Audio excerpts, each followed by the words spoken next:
Hi, and welcome. I'm back talking about apocalyptic literature today. I've got a question. Is the book of Revelation unique? Is it the book that we should be looking at to tell us about the 21st century and our future?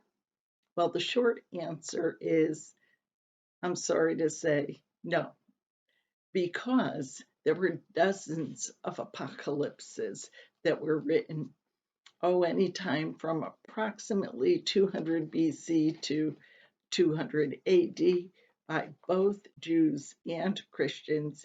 And as we'll see, lots of other folks have written apocalypses also. These were written to encourage people who were being oppressed. Jews at the time of Daniel's writing, the second half of Daniel, chapters 7 to 12, were severely suppressed by Antiochus IV Epiphanes, so much so that eventually the Maccabees mounted a revolt to ease the pressure on them. Christians were also abused by the Romans at the beginning of the religion because the Jews were considered an ancient faith, but the Christians were brand new upstarts. So they didn't have some of the privileges that the Jews were given by the Romans. So they wrote encouragements, both groups, and they called them apocalypses. And they promised an end to the current system of government or system of oppression and the founding of a new kingdom that would be led and ruled by God. It would be a wonderful place, very, very different. Well, Revelation leaned on previous writings in both style and content. And in future videos, I'll talk a lot about some of the places where we see similarities between the Christian apocalypses and the others. But just for today, let me say that one thing it does is it relates past events as though they were in the future. And it uses familiar Jewish symbols, things that are found especially in Ezekiel and some in the Enochian writings. But these were things that were also found in myths about the god Baal. The fact that Baal was coming on the clouds and El, the god of the Canaanites, was very similar to the Ancient of Days on his throne. El was called the father of years on his throne. Both of these images were written before the Jewish apocalypse in Daniel, and of course, way before Christianity even began. Near Eastern philosophy used narrative to discuss the deep questions of life. By telling stories, they express their worldview and tweak the various questions that they had. Modern writers prefer more the form of an essay, but the ancient writers speak of the gods and of the meaning of suffering and death and the afterlife in story form. Now, the content that we find in the Christian apocalypses resemble what is called the combat myth, and that's familiar from Mesopotamia and Canaanite material that came, of course, as I mentioned, before the Christian and Jewish writings. The combat myth included a hero who would fight against the enemy and bring victory for the superior god.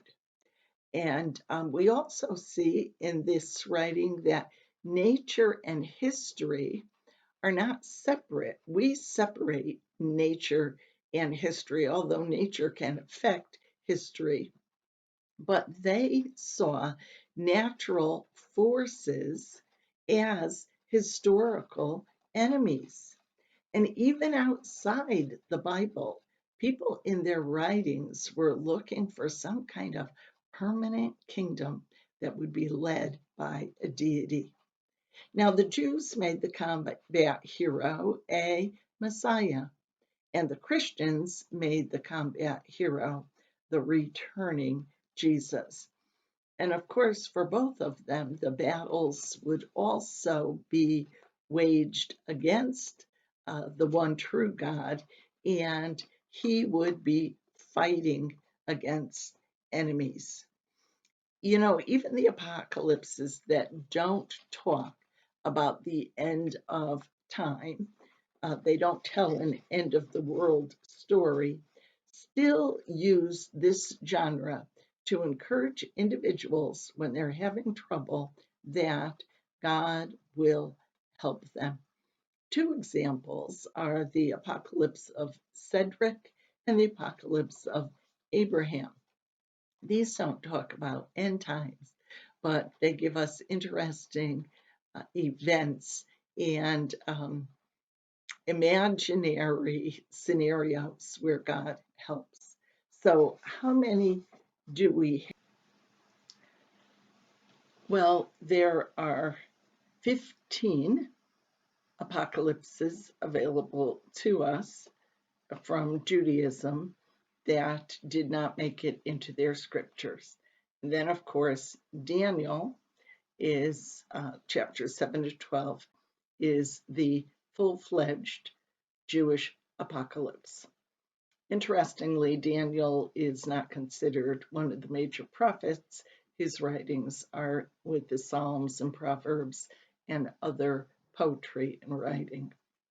And then in the New Testament, we have 5 places where are, I guess, what you'd call mini apocalypses. They have an apocalyptic flavor or theme scattered throughout. And then, of course, the major book of Revelation.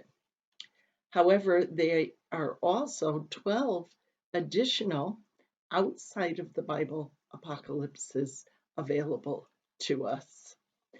And those are just the ones that we have available. There, we can only presume that just like all the other writings, there were many more that have been lost to antiquity. So, no, Revelation is not a unique book. It is not the only one of its kind. It had a specific purpose when it was written to encourage people who were oppressed. Now, we can use the writings in Revelation to encourage ourselves or oppressed people today, but it's important that if we're going to do so, that we learn to interpret it accurately and use it responsively. I hope that if you liked this video, you will subscribe to this channel, and I'd like to build the channel. I will be posting more topics about early Christian groups and their beliefs and their writings, and I'd like you to join with me. And if you select the bell next to the subscribe button, you'll be notified when I upload something.